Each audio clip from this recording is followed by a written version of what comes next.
আসসালামু আলাইকুম ওয়া রাহমাতুল্লাহি তাআলা ওয়া বারাকাতুহু। আলহামদুলিল্লাহি রাব্বিল আলামিন ওয়াস সালাতু ওয়াস সালামু আলা খাতিমিল আমবিয়াই ওয়াল মুরসালিন। আম্মা বা'দ, ফাআউযু বিল্লাহি মিনাশ শাইতানির রাজীম। বিসমিল্লাহির রাহমানির রাহিম। قال الله تبارك وتعالى في القرآن الكريم: قل بفضل الله وبرحمته فبذلك فليفرحوا. صدق الله العظيم. وقال النبي صلى الله تعالى عليه وسلم في مقام: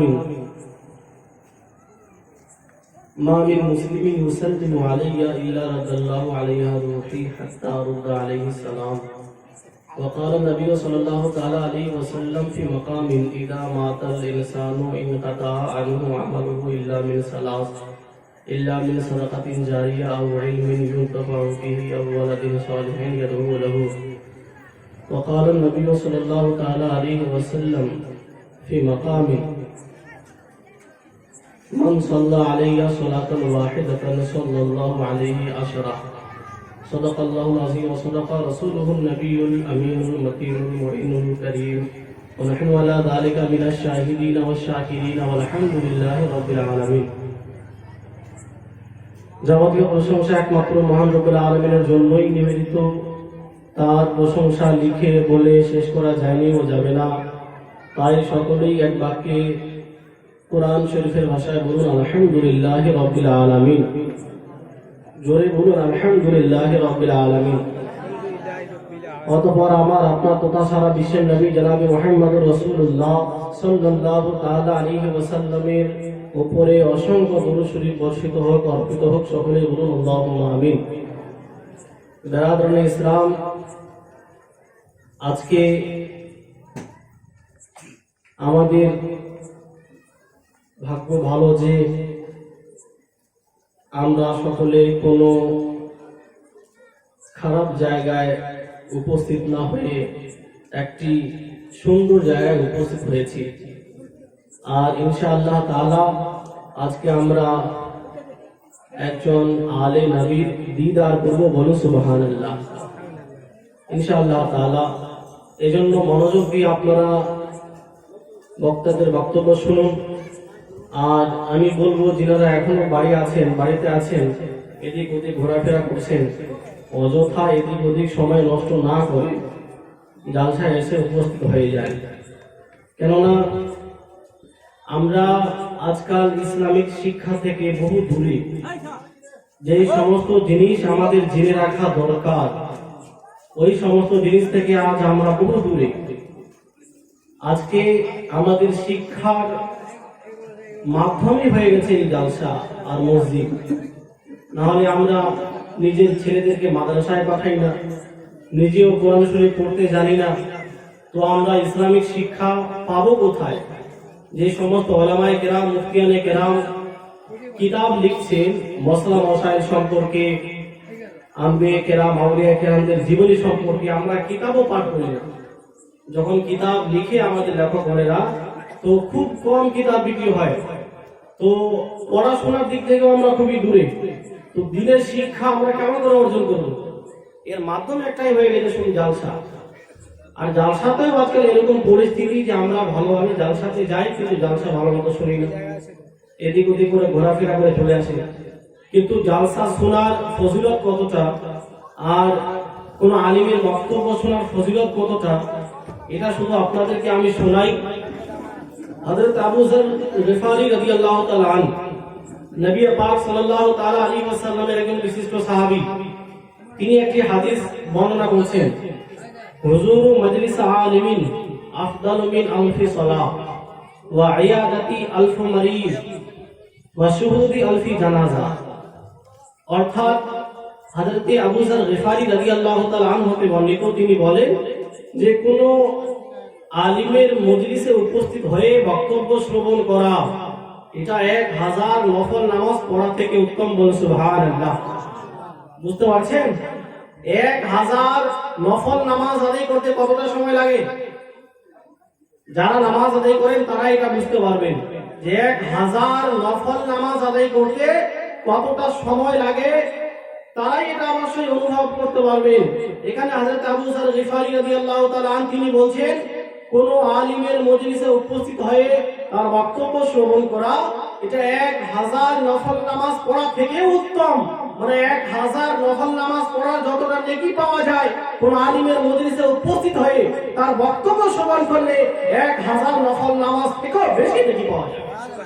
শুধু তাই না, তিনি বললেন ওয়া ইয়াদাতি আলফি মারিজ, 1000 অসুস্থ ব্যক্তিকে দেখতে গিয়ে যতটা নেকি পাওয়া যায়, ততটা নেকি কোন আলিমের বক্তব্য শুনে পাওয়া যায়। বলি সুবহানাল্লাহ। আমাদেরকে বলা হয়েছে যে যদি তোমার কোনো মুসলিম ভাই অসুস্থ হয়ে পড়ে তাহলে তাকে দেখতে যাও, যদি তুমি তাকে দেখতে যাও তো এতে আল্লাহ তাআলা তোমাকে নেকি দেবে।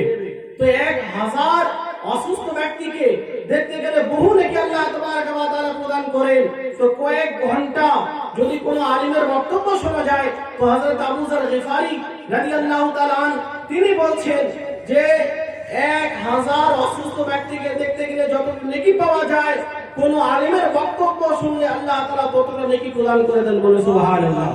শুধু এটাই না, তিনি আরো বললেন যে ওয়া শুহুদি আলফি জানাজা, 1000 জানাজার নামাজ আদায় করার যতটা নেকি পাওয়া যায়, কোন আলিমের বক্তব্য শুনলে 1000 জানাজায় উপস্থিত হওয়ার নেকি পাওয়া যায়। বলে সুবহানাল্লাহ। 1000 জানাজার নামাজ আদায় করার কতটা নেকি আপনারা জানেন? নবী পাক সাল্লাল্লাহু তাআলা আলাইহি ওয়াসাল্লাম বললেন এক হাদিসের মধ্যে যে যদি কোনো ব্যক্তি জানাজার নামাজ আদায় করতে যায় কারো, আর জানাজার নামাজ আদায় করে, তাহলে তাকে 1 কিরাত নেকি দেওয়া হয়। আর যদি সে মাটি দিয়ে আসে তাহলে 2 কিরাত। 1 কিরাত কাকে বলা হয় আমরা তো এটা জানি না। নবী পাক সাল্লাল্লাহু তাআলা আলাইহি ওয়াসাল্লাম এক হাদিসের মধ্যে বললেন যে আল কিরাতু মিসলু উহুদ, কিরাত হলো উহুদ পাহাড়ের সমতুল্য নেকি। বলো সুবহানাল্লাহ। উহুদ পাহাড় কত বড়, নবী করিম সাল্লাল্লাহু তাআলা আলাইহি ওয়াসাল্লাম তিনি বলছেন যে 1 কিরাত হলো উহুদ পাহাড়ের সমান। আর এখানে বলা হচ্ছে যে যদি কোনো ব্যক্তি কোনো আলিমের বক্তব্য শুনে তাকে 1000 নফল নামাজ আদায় করার নেকি দেওয়া হয়, তার সঙ্গে 1000 অসুস্থ ব্যক্তিকে দেখতে যাওয়ায় যতটা নেকি হয় ততটা নেকি আল্লাহ তাআলা প্রদান করেন। তার সঙ্গে আবার 1000 জানাজার নামাজ আদায় করার যতটা নেকি পাওয়া যায়, আল্লাহ তাআলা ততটা নেকি তাকে প্রদান করে দেন। বলে সুবহানাল্লাহ। তো বক্তব্য শোনার কতটা ফজিলত আর কতটা নেকি এটা আপনারা অবশ্যই বুঝতে পেরেছেন। এবার আপনাদের কর্তব্য যে মনোযোগ দিয়ে এই বক্তব্য শ্রবণ করা। বেশিক্ষণ আমি বলবো না, ইনশাআল্লাহ সংক্ষেপে আমি আমার বক্তব্য শেষ করব। এই জালসা আয়োজন করা হয়েছে বিশেষ করে ঈদে মিলাদুন নবী উপলক্ষে, নাকি? এদিকে মনোযোগ দিন। ঈদে মিলাদুন নবী উপলক্ষে এই জালসার আয়োজন। আমরা সুন্নিরা নবী পাক সাল্লাল্লাহু তাআলা আলাইহি ওয়াসাল্লামের আগমনের জন্য, নবী পাক সাল্লাল্লাহু তাআলা আলাইহি ওয়াসাল্লামের দুনিয়াতে আসার জন্য খুশি পালন করে থাকি, খুশি উদযাপন করি। বিভিন্ন রকমের ভালো কাজে আমরা ব্যস্ত হই, যেরকম জালসার আয়োজন করি। নবী করিম সাল্লাল্লাহু তাআলা আলাইহি ওয়াসাল্লামের তিনার সম্পর্কে আমরা নারে তাকবীর, नारे रिसालत, गौस का दामन, खाजा का दामन,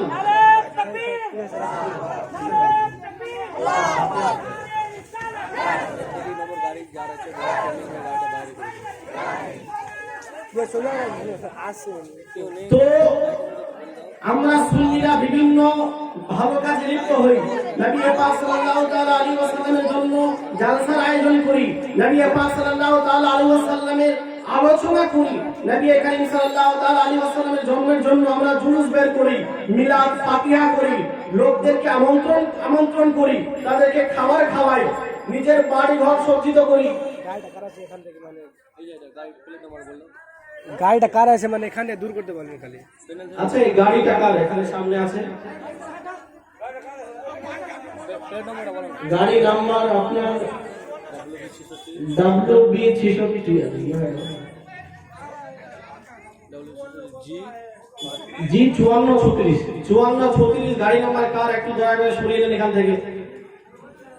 তো বলছিলাম আমরা ঈদে মিলাদুন নবীতে কয়েক রকমের কাজে লিপ্ত হই, কিন্তু যারা বিরোধিতা করে, যারা নিজেকে নবী পাক সাল্লাল্লাহু তাআলা আলাইহি ওয়াসাল্লামের আশিক বলেও প্রকাশ করে, কিন্তু সুন্নিরা যে সমস্ত কাজে লিপ্ত হয় এই সমস্ত কাজে তারা আপত্তি উত্থাপন করে। যেরকম এই নবী পাক সাল্লাল্লাহু তাআলা আলাইহি ওয়াসাল্লামের আগমনে খুশি পালন করা যাবে কিনা। সুন্নিরা খুশি পালন করে, খুশি পালন করার দলিল কোথায় আছে? সুন্নিরা মিলাদ ফাতিহার আয়োজন করে, লোকদেরকে খাওয়ায়, এই সবের দলিল কোথায় আছে? নবী পাক সাল্লাল্লাহু তাআলা আলাইহি ওয়াসাল্লামের আগমনের জন্য তারা জুলুসের আয়োজন করে, এর দলিল কোথায় আছে? বিভিন্ন রকমের প্রশ্ন তাদের তরফ থেকে আমাদের কাছে এসে থাকে। এজন্য আজকে আপনাদের সকলকে এই সমস্ত প্রশ্নের উত্তর জানতে হবে যে আমরা নবী পাক সাল্লাল্লাহু তাআলা আলাইহি ওয়াসাল্লামের আগমনের জন্য যে খুশি পালন করি, অর্থাৎ ঈদ মানাই, ঈদ পালন করি, তো এর দলিল আছে কিনা। কিছু লোক প্রশ্ন করে যে ঈদ ইসলামে শুধুমাত্র দুইটি। এই সমস্ত কথাবার্তা আপনাদের জেনে রাখা দরকার, কারণ আজকাল এই সমস্ত প্রশ্ন আমাদেরকে করা হচ্ছে, আর আমাদের সাধারণ ভাই তারা যেহেতু কোরআন ও হাদিস থেকে দূরে, এজন্য তারা সঙ্গে সঙ্গে উত্তর দিতে পারছে না। কিন্তু আমি আশা রাখি যদি আজকে কমপ্লিট আমার বক্তব্য আপনারা শ্রবণ করেন, তো ইনশাআল্লাহ এই সমস্ত প্রশ্নের উত্তর আপনারা দিতে পারবেন। নবী পাক সাল্লাল্লাহু তাআলা আলাইহি ওয়াসাল্লামের আগমনের জন্য সুন্নিরা খুশি পালন করে থাকে, অর্থাৎ ঈদ পালন করে। এবার বিরোধীরা প্রশ্ন করে যে ঈদ পালন করার দলিল কোথায় আছে? তোমরা যে ঈদ পালন করো এর দলিল কোথায়? আমি সর্বপ্রথম কোরআন থেকে একটি দলিল পেশ করছি। সূরা ইউনূস আয়াত নাম্বার 58। এখানে আল্লাহ তাবারাকা ওয়া তাআলা বলছেন, কুল বিফাদলিল্লাহি ওয়া বিরহমাতিহি ফাবিযালিকা ফালইফরাহু। অর্থাৎ হে মাহবুব, আপনি বলে দিন আল্লাহর অনুগ্রহ এবং তারই দয়া এবং সেটারই উপর তাদের খুশি পালন করা, আনন্দ পালন করা দরকার, আনন্দ করা দরকার। এই আয়াতের মধ্যে আল্লাহ তাবারাকা ওয়া তাআলা বললেন যে আল্লাহর অনুগ্রহ যে বান্দাদের প্রতি আছে এবং আল্লাহর দয়া যে বান্দাদের প্রতি আছে, এর জন্য বান্দাদেরকে আনন্দ প্রকাশ করা উচিত, আনন্দ করা উচিত। এবার প্রশ্ন এখানে আসলো যে আল্লাহ তাআলার অনুগ্রহ কি, আল্লাহ তাআলার দয়া কি?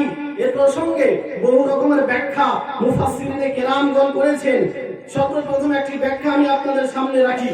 তাফসীর রুহুল মানি 11তম খণ্ডের পৃষ্ঠা নং 183 মধ্যে একটি ব্যাখ্যা করা হয়েছে।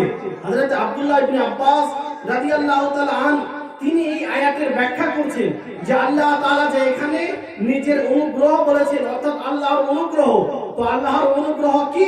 হযরত আব্দুল্লাহ ইবনে আব্বাস তিনি বলছেন যে আল ফাজলু আল ইলমু, অর্থাৎ আল্লাহ তাআলা এখানে ফজল অথবা অনুগ্রহ থেকে জ্ঞানকে বুঝিয়েছেন। অর্থাৎ আল্লাহ তাআলা যে তোমাদেরকে জ্ঞান প্রদান করেছেন, তোমাদেরকে শিক্ষিত বানিয়েছে, তোমাদের শিক্ষা দিয়েছে, এই জন্য তোমরা আনন্দ প্রকাশ করো। তারপরে আল্লাহ তাআলার দয়া, অর্থাৎ আল্লাহ তাআলার রহমত, এই আয়াতের মধ্যে বলা হয়েছে যে আল্লাহ তাআলার রহমতের জন্য, আল্লাহ তাআলার দয়ার জন্য তোমরা আনন্দ প্রকাশ করো। এবার আল্লাহ তাআলার দয়া কি? তো হযরত আব্দুল্লাহ ইবনে আব্বাস তিনি বলছেন যে ওয়া রাহমাতু মুহাম্মদ সাল্লাল্লাহু তাআলা আলাইহি ওয়াসাল্লাম, অর্থাৎ রহমত থেকে আল্লাহ তাবারাকা ওয়া তাআলা মুহাম্মদ সাল্লাল্লাহু আলাইহি ওয়াসাল্লামকে বুঝিয়েছেন। বলুন সুবহানাল্লাহ। মানে মুহাম্মদ সাল্লাল্লাহু তাআলা আলাইহি ওয়াসাল্লামকে আমি যে তোমাদের নিকটে পাঠিয়েছি, এর জন্য তোমরা আনন্দ প্রকাশ করো। একটু জোরে বলো। তো নবী পাক সাল্লাল্লাহু তাআলা আলাইহি ওয়াসাল্লামের আগমনের জন্য আনন্দ প্রকাশ করার নির্দেশ স্বয়ং আল্লাহ রাব্বুল আলামিন দিয়েছে। তো এই আয়াত থেকেই প্রমাণ হলো যে নবী পাক সাল্লাল্লাহু তাআলা আলাইহি ওয়াসাল্লামের আগমনের জন্য আনন্দ প্রকাশ করা, এটা কোরআনের উপর আমল করা হয়, কেননা আল্লাহ তাআলা স্বয়ং এর নির্দেশ কোরআনের মধ্যে দিয়েছে। এই জন্য আনন্দ প্রকাশ করা উচিত। নবী পাক সাল্লাল্লাহু তাআলা আলাইহি ওয়াসাল্লামকে যে আমরা পেয়েছি, অবশ্যই এতে আনন্দ প্রকাশ করা উচিত। একজন ব্যাখ্যাকারী নয়, একাধিক ব্যাখ্যাকারী এই ব্যাখ্যাটি তিনারা লিপিবদ্ধ করেছেন। আল্লামা জালালউদ্দিন সুয়ুতি তিনিও এই আয়াতের ব্যাখ্যায় তিনি বলছেন যে ওয়া রাহমাতুহু মুহাম্মদ সাল্লাল্লাহু তাআলা আলাইহি ওয়াসাল্লাম, এখানে এই আয়াতের মধ্যে আল্লাহ তাআলার রহমত বলছে রহমত বলতে মুহাম্মদ সাল্লাল্লাহু তাআলা আলাইহি ওয়াসাল্লামকে বুঝিয়েছেন, মানে মুহাম্মদ সাল্লাল্লাহু তাআলা আলাইহি ওয়াসাল্লামকে যে তোমরা পেয়েছো এর জন্য তোমরা আনন্দ প্রকাশ করো। যারা আপত্তি করে ওয়াহাবি দেওবন্দি, এদের একজন লিডার আশরাফ আলী থানভী, সে একটি কিতাব লিখেছে মিলাদুন নবী। সেখানে 104 নং পৃষ্ঠায় সে পরিষ্কার ভাবে লিখছে যে আল্লাহ তাআলা যে কোরআনের মধ্যে বলেছেন আল্লাহ তাআলার অনুগ্রহ এবং তার দয়ার উপরে তোমরা আনন্দ প্রকাশ করো, তো এখানে রহমত এবং অনুগ্রহ থেকে অর্থাৎ ফজল এবং রহমত থেকে আল্লাহ তাআলা রাসূল আকরাম সাল্লাল্লাহু তাআলা আলাইহি ওয়াসাল্লামকে বুঝিয়েছেন। বলুন সুবহানাল্লাহ। আশরাফ আলী থানভী আমাদের লিডার, সে পরিষ্কার ভাবে বলছে আল্লাহ তাআলা কোরআনের মধ্যে নবী করিম সাল্লাল্লাহু তাআলা আলাইহি ওয়াসাল্লামের ব্যাপারে বলেছেন যে মুহাম্মদ সাল্লাল্লাহু তাআলা আলাইহি ওয়াসাল্লামকে পেয়ে তোমরা আনন্দ প্রকাশ করো। তার মানে আমাদের উলামায়ে কেরামগণেরা তো এটা বলেছেন, যারা প্রশ্ন করে, যারা আপত্তি করে, তাদেরও নিজের কিতাবের মধ্যে লিখে রেখেছে যে মুহাম্মদ সাল্লাল্লাহু তাআলা আলাইহি ওয়াসাল্লামকে পেয়ে তোমরা আনন্দ প্রকাশ করো। তার মানে আমাদের কিতাবে তো আছে, তাদের কিতাব থেকেও আমরা প্রমাণ করছি। বলুন সুবহানাল্লাহ। এই জন্য নবী পাক সাল্লাল্লাহু তাআলা আলাইহি ওয়াসাল্লামের আগমনের জন্য সুন্নিরা যে আনন্দ প্রকাশ করে, এটা অবশ্যই কোরআন থেকেও প্রমাণিত আর তাফসীর থেকেও প্রমাণিত। দ্বিতীয় প্রশ্ন আমাদেরকে করা হয়, এদিকে আপনারা ধ্যান দিন, মনোযোগ দিয়ে শুনছেন, বুঝতে পারছেন? আমাদেরকে দ্বিতীয় প্রশ্ন করা হয় যে ইসলাম ধর্মে শুধুমাত্র দুইটি ঈদ আছে। ইসলাম ধর্মে শুধুমাত্র দুইটি ঈদ, ঈদুল ফিতর আর ঈদুল আজহা। এবার আমরা যে ঈদে মিলাদুন নবী, ঈদ মিলাদুন নবী যে আমরা মানাই, তো এখানে তৃতীয় ঈদ কোথা থেকে আসলো? ইসলামে তো শুধুমাত্র দুইটা ঈদ, ঈদুল ফিতর আর ঈদুল আজহা, তৃতীয় ঈদ নেই। এই কথা বলে তারা এটা প্রমাণ করতে চায় যে যেহেতু ইসলাম ধর্মে শুধুমাত্র দুইটি ঈদ আছে, অতএব তৃতীয় কোনো ঈদ পালন করা যাবে না, এটা বলে থাকে। কিন্তু আজকে এদের পর্দা ফাঁস আমি করব যে অতি আফসোসের বিষয়, এরা নিজেদেরকে হাদিসের অনুসারী বলে দাবি করে, বলে যে আমরা হাদিসের প্রতি আমল করি, কিন্তু যখন এরা কথাবার্তা বলে তো শুনে মনে হয় যে এরা হাদিস পড়া তো দূরের কথা, হাদিসের কিতাবও দেখেন না। তা নাহলে এরকম কোথায় তারা বলতো না যে ইসলাম ধর্মে শুধুমাত্র দুইটাই। এটা টোটালি মানুষকে বোকা বানানো হচ্ছে যে ইসলাম ধর্মে শুধুমাত্র দুইটাই। আমি আপনাকে বলি, ইসলাম ধর্মে শুধু দুইটি ঈদ নয়, বরং একাধিক ঈদ আছে, একাধিক ঈদ। নবী পাক সাল্লাল্লাহু তাআলা আলাইহি ওয়াসাল্লাম একাধিক দিনগুলোকে তিনি ঈদ বলেছেন, অর্থাৎ খুশির দিন বলেছেন। এবার কোন হাদিসের মধ্যে আছে? আবু দাউদ শরীফ হাদিস নাম্বার 1047। এখানে নবী পাক সাল্লাল্লাহু তাআলা আলাইহি ওয়াসাল্লাম বলেছেন পরিষ্কারভাবে, আল জুমআতু ঈদুন লিল মুসলিমিন, অর্থাৎ জুমআ হলো মুসলমানদের জন্য ঈদের দিন। বলুন সুবহানাল্লাহ। তার মানে বোঝা গেল যে ঈদুল ফিতর আর ঈদুল আজহা বাদ দিয়েও প্রত্যেক জুমার দিন হলো ঈদের দিন। তা সত্ত্বেও এই কথা বলা যে ইসলাম ধর্মে শুধুমাত্র দুইটি ঈদ আছে, এটা টোটালি মূর্খতা, অজ্ঞতা। শুধু এটাই না, নবী পাক সাল্লাল্লাহু তাআলা আলাইহি ওয়াসাল্লাম আরো একাধিক দিনগুলিকে ঈদ বলে ঘোষণা করেছেন। যেরকম তিরমিজি শরীফ হাদিস নাম্বার 773, এখানে নবী পাক সাল্লাল্লাহু তাআলা আলাইহি ওয়াসাল্লাম বলেন যে ইয়াউমু আরাফাতা ওয়া ইয়াউমুন নাহরি ওয়া আইয়ামুত তাশরিকি ঈদুনা আহলিল ইসলাম, অর্থাৎ ইয়াউমুন নাহর কুরবানি যেই মাসে হয়, আরবিতে জিলহিজ্জা বলা হয়। তো এই জিলহিজ্জা মাসের, অর্থাৎ যেই মাসে কুরবানি হয়, সেই মাসের 9 তারিখেও নবী পাক সাল্লাল্লাহু তাআলা আলাইহি ওয়াসাল্লাম ঈদ বললেন, 10 তারিখেও তিনি ঈদ বললেন, এবং আইয়ামে তাশরিক অর্থাৎ কুরবানি যেই মাসে হয় আরবি মাসে, সেই মাসের 11 তারিখ, 12 তারিখ এবং 13 তারিখ, এই 3 দিনকেও নবী পাক সাল্লাল্লাহু তাআলা আলাইহি ওয়াসাল্লাম ঈদ বললেন। অর্থাৎ এখানে কুরবানি যে মাসে হয় সেই মাসের 9 তারিখ থেকে নিয়ে 15 তারিখ, অর্থাৎ পর 5টি দিনকে নবী পাক সাল্লাল্লাহু তাআলা আলাইহি ওয়াসাল্লাম ঈদ বলে ঘোষণা করেছেন।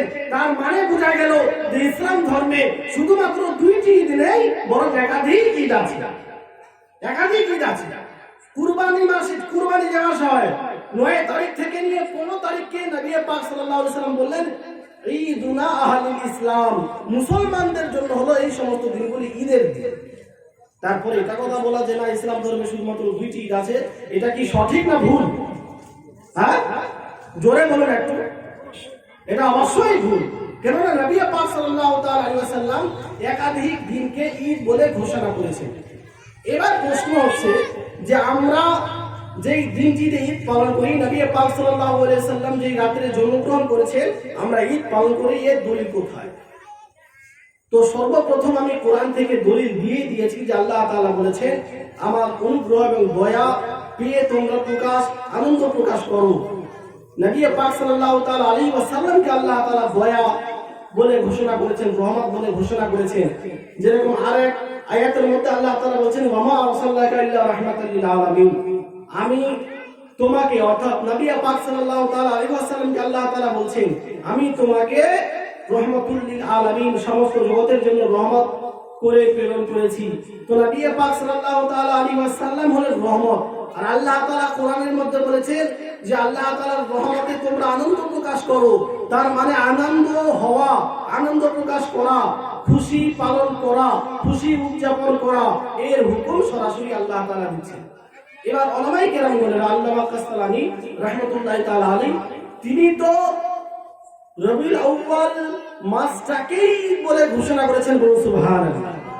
আমরা তো একটি দিন এটি সাধারণত পালন করে থাকি না, কিন্তু আল্লামা কাসতালানী তিনি মাওয়াহিবুল লাদুনিয়ার মধ্যে পরিষ্কার ভাবে বলছেন যে ঈদে মিলাদুন নবী যেই মাসে হয়, রবিউল আউয়াল মাস, এই সম্পূর্ণ মাসটাই তিনি দোয়া করছেন। আল্লামা কাসতালানী তিনি দোয়া করছেন, ফারাহিমাল্লাহু ইমরান, আল্লাহ তাআলা ওই ব্যক্তির উপরে রহম করুক। কোন ব্যক্তির উপরে? তিনি বলছেন যে মালিক তাখাযা লায়ালি শাহরি মাউলিদিহি আল মুবারক আয়াদান, যে ব্যক্তি রবিউল আউয়াল মাসটাকে ঈদ বলে মেনে নিয়েছে, বলো সুবহানাল্লাহ।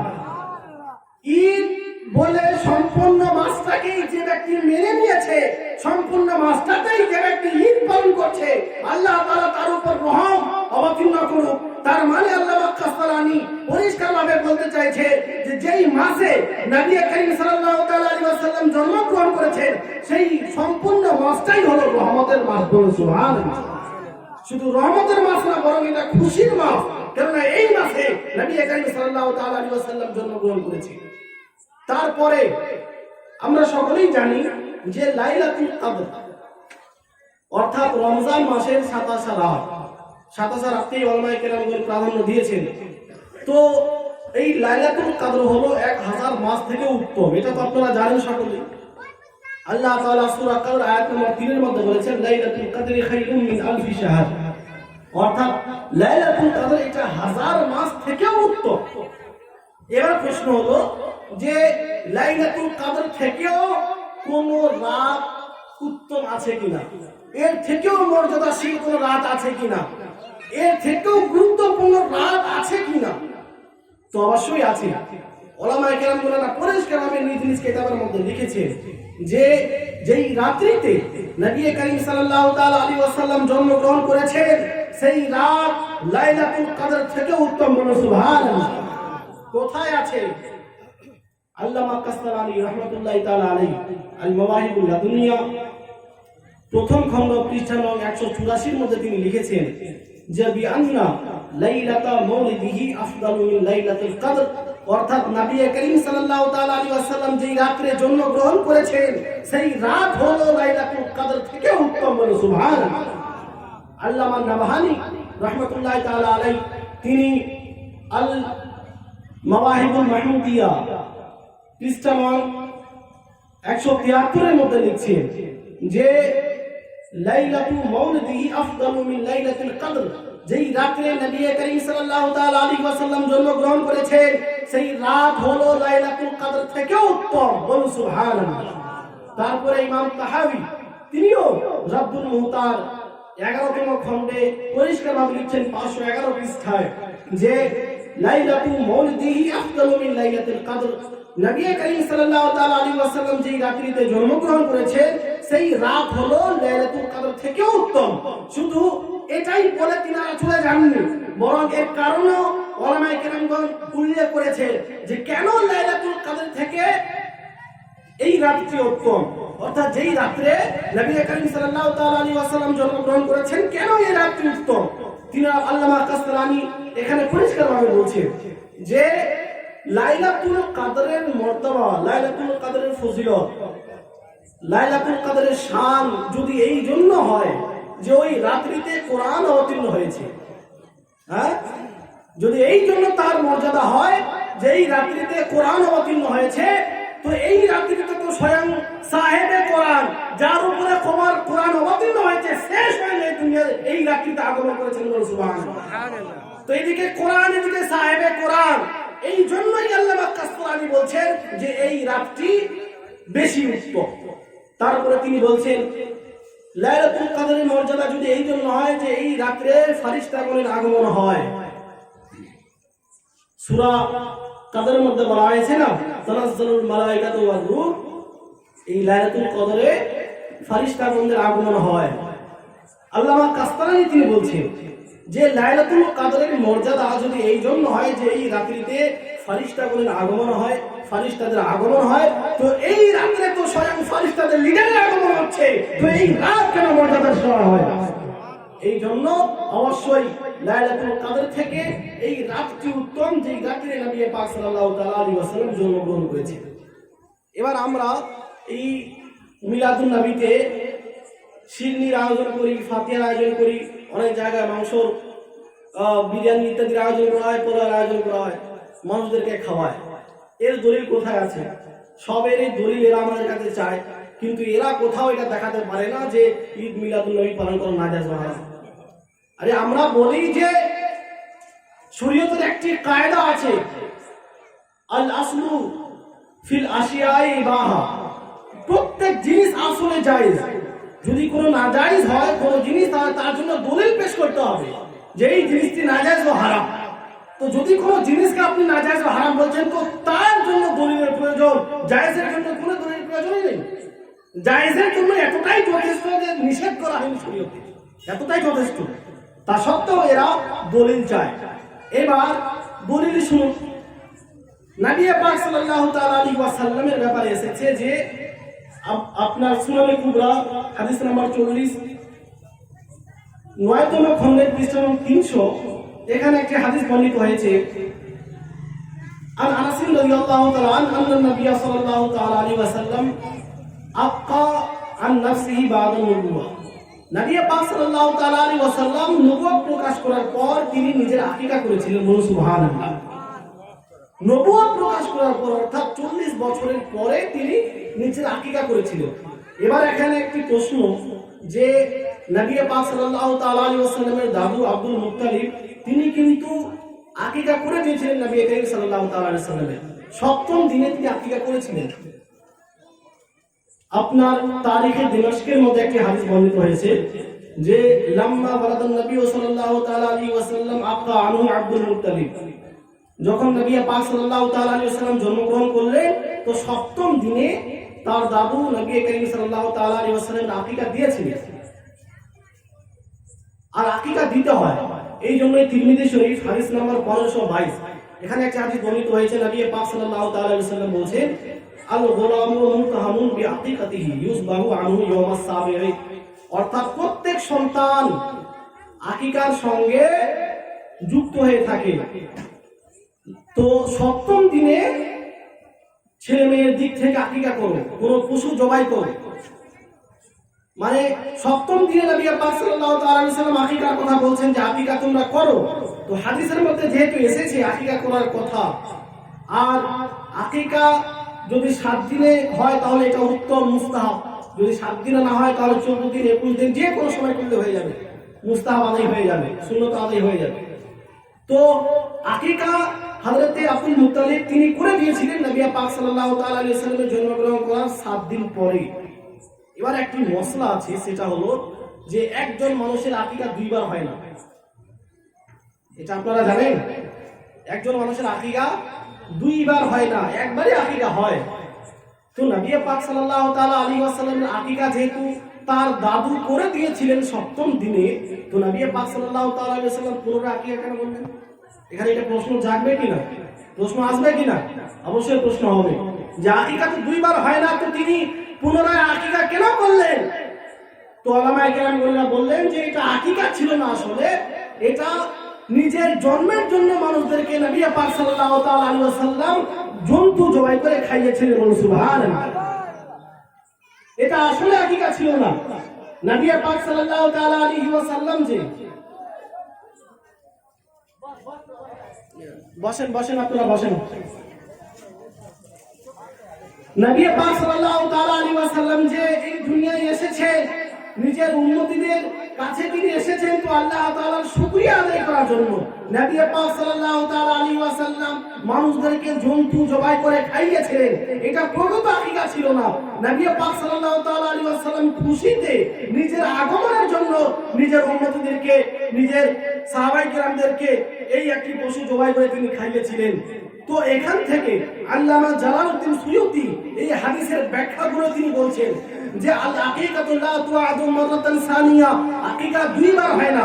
যেহেতু নবী পাক সাল্লাল্লাহু তাআলা আলাইহি ওয়াসাল্লাম দ্বিতীয়বার পশু জবাই করে আকিকা করেছিলেন, তো এটা আকিকা আসলে ছিল না, বরং তিনি যে দুনিয়াতে এসেছেন এর শুকরিয়া আদায় করার জন্য তিনি একটি পশু জবাই করেছিলেন। বলুন সুবহানাল্লাহ। এটা মানুষজনদেরকে খাওয়ানো। এবার আল্লামা জালালউদ্দিন সুয়ুতী, ইমাম জালালউদ্দিন সুয়ুতী হুসনুল মাকসাদ ফি আমালিল মৌলিদ পৃষ্ঠা নং 54, 64 এবং 65, পৃষ্ঠা নং 64 এবং 65 এর মধ্যে তিনি ব্যাখ্যা করছেন এই হাদিসগুলো।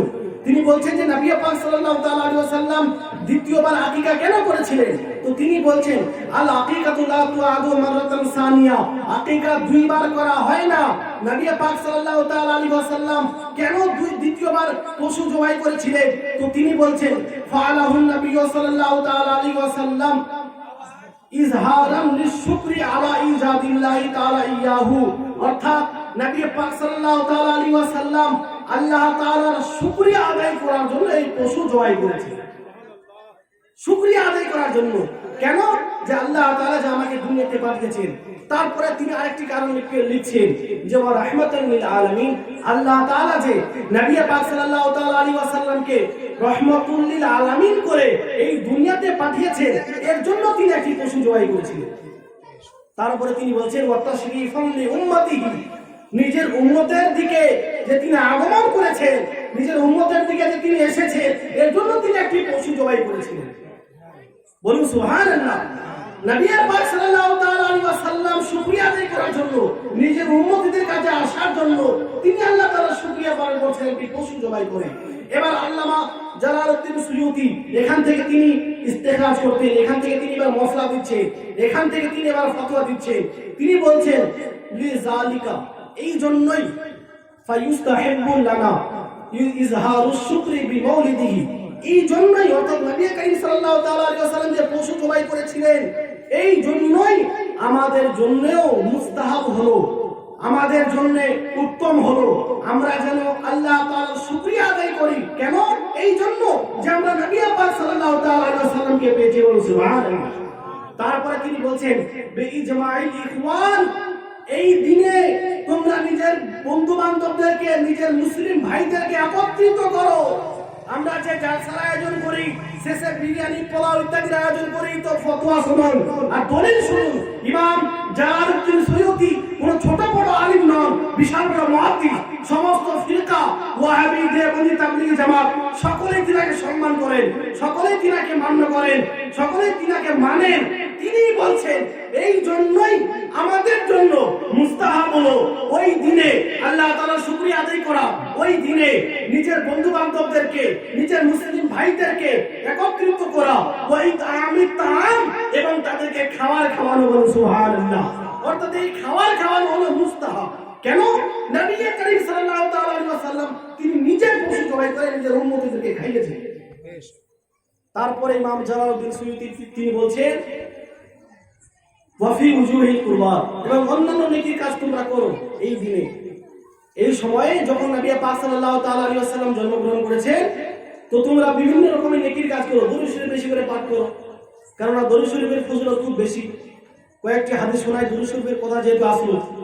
আবু দাউদ শরীফ হাদিস নাম্বার 1298, নবী পাক সাল্লাল্লাহু তাআলা আলাইহি ওয়াসাল্লাম বলেন, মান সাল্লা আলাইহি সালাতুন ওয়াহিদাতান সাল্লাল্লাহু আলাইহি আশারা ওয়া হুত্তাত আনহু আশারু খাতিয়াত ওয়া রুফিআত লাহু আশারু দারাজাত। অর্থাৎ নবী পাক সাল্লাল্লাহু তাআলা আলাইহি ওয়াসাল্লাম বলেন, যে ব্যক্তি আমার উপর একবার দুরূদ শরীফ পাঠ করে আল্লাহ তাআলা তার উপর 10টি রহমত অবতীর্ণ করেন, বলেন সুবহানাল্লাহ। তারপরে 10টি গুনাহ মোচন করে দেন, তারপর 10টি মর্যাদা আল্লাহ তাআলা বৃদ্ধি করে দেন, বলেন সুবহানাল্লাহ। তো এইবার দুরূদ শরীফ পাঠ করার ফজিলত আপনার এই একবার দুরূদ শরীফ পাঠ করার ফজিলত এটা। তারপরে নবী পাক সাল্লাল্লাহু তাআলা আলাইহি ওয়াসাল্লাম বললেন, তিরমিজি শরীফ হাদিস নাম্বার 484, ইন্না আউলান নাসি বি ইয়াউমাল কিয়ামাতি আকসারুহুম আলাইহি সালাতান।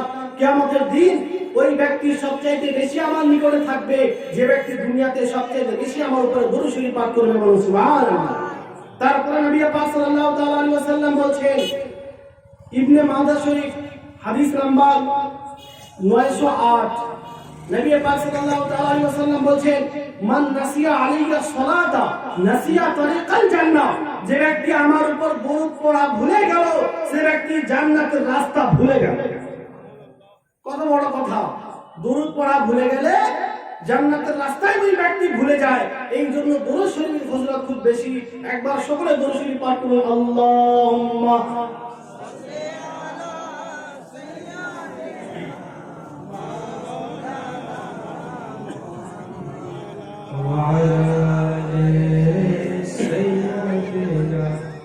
মাওলানা মুহাম্মদ সাল্লাল্লাহু তাআলা আলাইহি ওয়াসাল্লাম। তো এই দিনে তোমরা বেশি বেশি করে নেকির কাজ করো। ওয়া ইজহারিল মুসাররাত। ইমাম জালালউদ্দিন সুয়ুতী হুসনুল মাকসাদ ফি আমালিল মৌলিদ পৃষ্ঠা নম্বর 65 এর মধ্যে বলছেন যে ইজহারিল মুসাররাত, এই সময়ে যখন নবী পাক সাল্লাল্লাহু তাআলা আলাইহি ওয়াসাল্লাম জন্মগ্রহণ করেছেন তোমরা বেশি বেশি করে খুশি হও। কেন? যিনি এমন একজন ব্যক্তিত্ব, তিনি না হলে কোনো কিছুই হতো না, কোনো কিছুই আল্লাহ তাআলা সৃষ্টি করতেন না। এই সব হাদিসের মধ্যে এসেছে, লাউলাকা মা খালাকতুদ দুনিয়া, হে মাবুদ যদি আমি তোমাকে সৃষ্টি না করতাম তো এই দুনিয়াকে সৃষ্টি করতাম না। কত বড় কথা! যদি কোনো ব্যক্তির কারণে কোনো গ্রাম তৈরি করে দেওয়া হয় তো ওই গ্রামের লোকেরা সারা জীবন ওই ব্যক্তির প্রশংসা করে। কোনো ব্যক্তির কারণে কোনো শহর তৈরি হয়ে যায়, ওই শহরে যত লোক বসবাস করবে সারা জীবন ওই ব্যক্তির প্রশংসা করবে। যদি কোনো ব্যক্তির কারণে কোনো দেশ তৈরি হয়ে যায়, কোনো দেশ আজাদ হয়ে যায়, শয়তান থেকে মুক্তি পায়, তো সারা জীবন ওই দেশের লোকেরা তার প্রশংসা করে।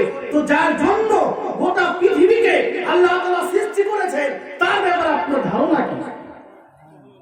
নবী পাক সাল্লাল্লাহু তাআলা আলাইহি ওয়াসাল্লামকে সৃষ্টি না করলে আল্লাহ তাআলা দুনিয়াকে সৃষ্টি করতেন না। আরেক জায়গায় তো আল্লাহ তাআলা বলছেন, লাউলাকা লামা আযহারতু রুবুবিয়্যা। যদি আমি তোমাকে সৃষ্টি না করতাম তো আমি যে রব, আমি যে প্রতিপালক, আমি যে সত্তা, এটা আমি প্রকাশই করতাম না। কত বড় কথা! তো নবী পাক সাল্লাল্লাহু তাআলা আলাইহি ওয়াসাল্লামের জন্যই যেহেতু সবকিছু হয়েছে, এই জন্য ইমাম জালালউদ্দিন সুয়ুতী তিনি বলছেন বেশি বেশি করে তোমরা খুশি পালন করো। খুশি পালন করলে কি হবে? এতে কি আছে? আমরা যদি খুশি হই, নেকির কাজ করি, নবী পাক সাল্লাল্লাহু তাআলা আলাইহি ওয়াসাল্লামের সম্মানার্থে নাত শরীফ ইত্যাদি পাঠ করি, তিনার নামে সাদকা দান খায়রাত লোকদের উপকার করি, এক কথায় খুশি যদি আমরা পালন করি, এতে কি আছে? কি আছে এতে? শুনুন। আবু লাহাবের ব্যাপারে তো আপনারা শুনেছেন। আবু লাহাব একজন পাক্কা কাফির, এত বড় কাফির যে তার ব্যাপারে একটি সূরা অবতীর্ণ হয়েছে কোরআনের মধ্যে, সূরা লাহাব বলে, তাব্বাত ইয়াদা আবি লাহাব, ধ্বংস হয়ে যাক আবু লাহাবের হস্তদ্বয়। আর সে ধ্বংস হয়েই গেছে, ওয়া তাব্বা, সে ধ্বংস হয়ে গেছে। তো তার ব্যাপারে একটি সূরা আছে, একজন পাক্কা কাফের, তার ব্যাপারে একটি সূরা কোরআনের মধ্যে। এবার তার কি হয়েছে একটু শুনুন। তাকে জিজ্ঞেস করা হয়েছিল যে তুমি তো এক বিশাল বড় কাফের। যখন সে মারা গেল তো বুখারী শরীফের মধ্যে এসেছে, বুখারী শরীফ হাদিস নাম্বার 5101, যে ফালাম্মা মাতা আবু লাহাব দুইয়াহু মা'আ আহলিহি, যখন আবু লাহাব মারা গেল তো কিছু লোক তাকে স্বপ্নে দেখলো। ইবনে আব্বাস স্বপ্নে দেখেছিলেন, ব্যাখ্যা বলা হয়েছে ইবনে আব্বাস দেখেছিলেন। তো যখন তাকে স্বপ্নে দেখলো তো জিজ্ঞেস করা হলো, মাযা লাকিতা, তোমার সঙ্গে কিরূপ ব্যবহার করা হয়েছে? তুমি যে মারা গেছো তো তুমি কি অবস্থায় আছো? সে বলল যে লাম আলকা বারাকুম ফি হাদিহি, যখন থেকে আমি তোমাদের থেকে দূরে আছি তখন থেকে অতি কষ্টে আছি, আমার খুব কষ্ট হচ্ছে। কিন্তু সে বলছে যে বিআতাকাতি সুয়াইবা, আমি এক বান্দিকে আজাদ করে দিয়েছিলাম, মুক্তি করে দিয়েছিলাম, এই কারণে যে সে ওই দিন আমাকে খুশির সংবাদ দিয়েছিল যেই দিন নবী করিম সাল্লাল্লাহু তাআলা আলাইহি ওয়াসাল্লাম জন্মগ্রহণ করেছিলেন। যখন নবী পাক সাল্লাল্লাহু তাআলা আলাইহি ওয়াসাল্লাম জন্মগ্রহণ করলেন তো এই খবরটা ওই বান্দি অর্থাৎ সুয়াইবা, সে আমার বান্দি ছিল, সে আমাকে এই খবর দিয়েছিল যে আপনার ভাতিজা হয়েছে। হ্যাঁ, তো এই খবরটি শুনে, এই সুসংবাদ শুনে আমি নিজের আঙ্গুল দিয়ে তার দিকে ইঙ্গিত করে বলেছিলাম যে যাও, আজ থেকে তোমাকে আমি মুক্তি করে দিলাম, তোমাকে আজাদ করে দিলাম। তো আবু লাহাব বলছে যে আমি তো অতি কষ্টে আছি, অতি শাস্তি হচ্ছে, আমার খুব কষ্ট, কিন্তু সোমবারের দিন যখন আসে সেই দিন আমার আঙ্গুল থেকে পানি বের হয়, ওই পানি পান করে আমি একটু শান্তি পাই, বলে সুবহানাল্লাহ। তো একজন কাফির সে শুধুমাত্র এক বান্দিকে আজাদ করে দিয়েছিল শুধু আপনার জন্মের খবর শুনে, যে নবী করিম সাল্লাল্লাহু তাআলা আলাইহি ওয়াসাল্লাম জন্মগ্রহণ করেছেন, এই সংবাদ শুনে শুধু তার বান্দিকে সে আজাদ করে দিয়েছিল, তার জন্য সে পরিণাম পাচ্ছে জাহান্নামের মধ্যে। তাকে কমপক্ষে কিছু সময়ের জন্য হলেও তাকে শান্তিতে রাখা হচ্ছে, তার আঙ্গুল দিয়ে পানি বের হচ্ছে, ওই পানি পান করে সে শান্তিতে থাকছে। এবার ইমাম জাওজি, আল্লামা ইবনে জাওজি, এখান থেকে তিনি বলছেন যে ফাইজা কানা হাযা আবু লাহাব আল্লাযী নুজিলা বিহিল কুরআন বিজাম্মি, আবু লাহাব যে একজন কাফির ছিল, তার ব্যাপারে তো কোরআনের মধ্যে আছে, তার তিরস্কার কোরআনের মধ্যে করা হয়েছে। তো ফাজুজিয়া বিফরহাতিহি লাইলাতা মাউলিদিন নবী, নবী পাক সাল্লাল্লাহু তাআলা আলাইহি ওয়াসাল্লামের জন্মগ্রহণ করার কারণে সে যে খুশি পালন করেছিল, খুশি হয়েছিল, খুশি হয়ে নিজের বান্দিকে আজাদ করে দিয়েছিল, মুক্তি করে দিয়েছিল, এই কারণে যদি একজন কাফিরকে আপনার নেকি দেওয়া হয়, তাকে আপনার এর পরিণাম দেওয়া হয় জুজিয়া, যদি তাকে পরিণাম দেওয়া হয় ফামা হালুল মুসলিমি আল মুওয়াহিদ আল্লাযী ইউফরাহু বিমারিদি, তার ওই মুসলমানের ব্যাপারে কেন এরকম হবে না? সে যদি পালন করে, খুশি পালন করে, তাহলে তাকে আল্লাহ তাআলা এর পরিণাম কেন দিবে না? বলে সুবহানাল্লাহ। ইবনে জাওজি তিনি পরিষ্কারভাবে বলছেন যে একজন কাফিরকে পরিণাম দেওয়া হয়েছে খুশি পালন করার জন্য, তো যারা মুসলিম তাদের ভাগ্য তো আরো উঁচুতে আছে, অবশ্যই তাদেরকে পরিণাম দেওয়া হবে যদি তারা খুশি পালন করে। তো এই বুখারী শরীফের হাদিস থেকে পরিষ্কারভাবে বোঝা যাচ্ছে যে একজন কাফির যদি খুশি পালন করে নবী পাক সাল্লাল্লাহু তাআলা আলাইহি ওয়াসাল্লামের আগমনের জন্য, তো যারা মুসলিম, যারা আশিকে রাসূল, তারা যদি খুশি পালন করে তো অবশ্যই তাদেরকে এর পরিণাম দেওয়া হবে। নবী পাক সাল্লাল্লাহু তাআলা আলাইহি ওয়াসাল্লামের আগমনের জন্য, নবী পাক সাল্লাল্লাহু তাআলা আলাইহি ওয়াসাল্লামের দুনিয়াতে আসার জন্য এই জালসার আয়োজন করা, মিলাদের আয়োজন করা, সভার আয়োজন করা, এই সমস্ত জিনিসেরও দলিল পরিষ্কারভাবে হাদিসের মধ্যে আছে। কিন্তু এরা মানুষকে বিভ্রান্ত করার চেষ্টা করছে, এরা বলছে যে না, কোনো দলিল নেই মিলাদুন নবী, নবী পাক সাল্লাল্লাহু তাআলা আলাইহি ওয়াসাল্লামের জন্য জালসার আয়োজন করতে হবে, সভার আয়োজন করতে হবে, এর দলিল কোথাও নাই। আর তার তোমরা পড়বে, তারপরে তো দলিল পাবে, না পড়লে কোন করে দলিল পাবে? একাধিক দলিল হাদিসের মধ্যে এসেছে। স্বয়ং নবী পাক সাল্লাল্লাহু তাআলা আলাইহি ওয়াসাল্লাম নিজের জন্মের ঘটনা তিনি বর্ণনা করেছেন নিজের সাহাবায়ে কেরামদের সামনে। নবী পাক সাল্লাল্লাহু তাআলা আলাইহি ওয়াসাল্লাম সাহাবায়ে কেরামদের সামনে তিনি একবার ছিলেন, সাহাবায়ে কেরামরা জিজ্ঞেস করলেন এই হাদিসটি সিরাতে হিশাম প্রথম খণ্ড পৃষ্ঠা 167 এবং 168 মধ্যে বর্ণিত। নবী পাক সাল্লাল্লাহু তাআলা আলাইহি ওয়াসাল্লামকে একবার সাহাবায়ে কেরামরা জিজ্ঞেস করলেন, ইয়া রাসূলুল্লাহ, আপনি নিজের জন্মের ব্যাপারে কিছু আমাদেরকে শোনান। নবী পাক সাল্লাল্লাহু তাআলা আলাইহি ওয়াসাল্লাম বললেন, আনা দাওয়াতু ইব্রাহিম, আমি ইব্রাহিম আলাইহিস সালামের দোয়া, অর্থাৎ ইব্রাহিম আলাইহিস সালাম দোয়া করেছিলেন যে একজন নবীকে পাঠাও দুনিয়াতে, কোরআনের মধ্যে এসেছে। তো নবী পাক সাল্লাল্লাহু তাআলা আলাইহি ওয়াসাল্লাম বললেন ইব্রাহিম আলাইহিস সালামের দোয়া হলো আমি।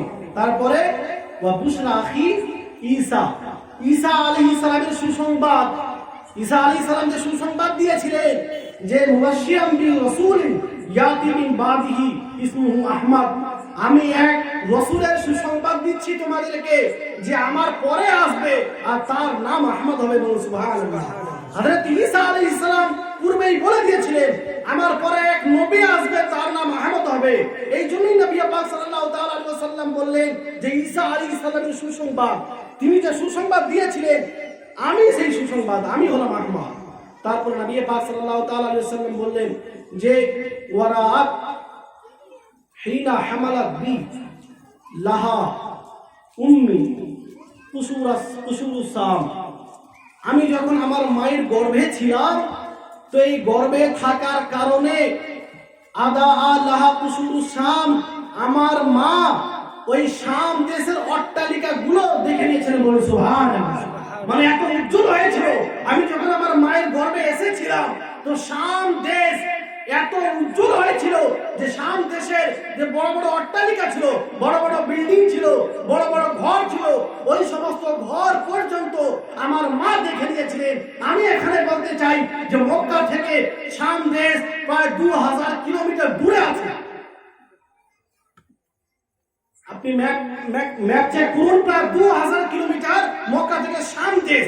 এবার আপনি চিন্তা করুন যে কোথায় মক্কা কোথায় শাম, সেখানে অট্টালিকা পর্যন্ত নবী করিম সাল্লাল্লাহু তাআলা আলাইহি ওয়াসাল্লামের মা দেখে নিয়েছিলেন যখন নবী পাক সাল্লাল্লাহু তাআলা আলাইহি ওয়াসাল্লাম তিনার গর্ভে এসেছিলেন। তার মানে নবী পাক সাল্লাল্লাহু তাআলা আলাইহি ওয়াসাল্লামের আসাতে এই গোটা দুনিয়া উজ্জ্বল হয়েছে। বলুন সুবহানাল্লাহ। তো আমরা যদি নিজের বাড়ি ঘর সাজাই, নিজের বাড়ি ঘর লাইটিং করি তো এতে কোনো অসুবিধা হবে না সুবিধা হবে? অবশ্য সুবিধা। এটা আল্লাহ তাআলার নবী পাক সাল্লাল্লাহু তাআলা আলাইহি ওয়াসাল্লামের যে আগমন হবে, নবী পাক সাল্লাল্লাহু আলাইহি ওয়াসাল্লাম এখন শুধু গর্ভে এসেছেন, এখনো দুনিয়াতে আসেননি, তাতেই এত আপনার লাইটিং যে তিনার মা শাম দেশের অট্টালিকা পর্যন্ত দেখেনি। তো নবী পাক সাল্লাল্লাহু তাআলা আলাইহি ওয়াসাল্লাম নিজের জন্মের ব্যাপারে নিজেই আলোচনা করছেন। তারপর নবী পাক সাল্লাল্লাহু তাআলা আলাইহি ওয়াসাল্লাম আরো আলোচনা করছেন তাফসীরে জুরকানি। এখানে একটি হাদিস বর্ণিত করা হয়েছে, প্রথম খণ্ড পৃষ্ঠা নং 232। নবী পাক সাল্লাল্লাহু তাআলা আলাইহি ওয়াসাল্লাম বলছেন যে আনা উলিদতু মাখতুনান ওয়া মাসরুদান, আমি খতনাকৃত এবং নাভি কাটা অবস্থায় জন্মগ্রহণ করেছি। বলুন সুবহানাল্লাহ। নাভি কাটা অবস্থায় এবং খতনাকৃত আমি জন্মগ্রহণ করেছি। আমার খতনা আমার মুসলমানি দুনিয়াতে দেওয়া হয়নি।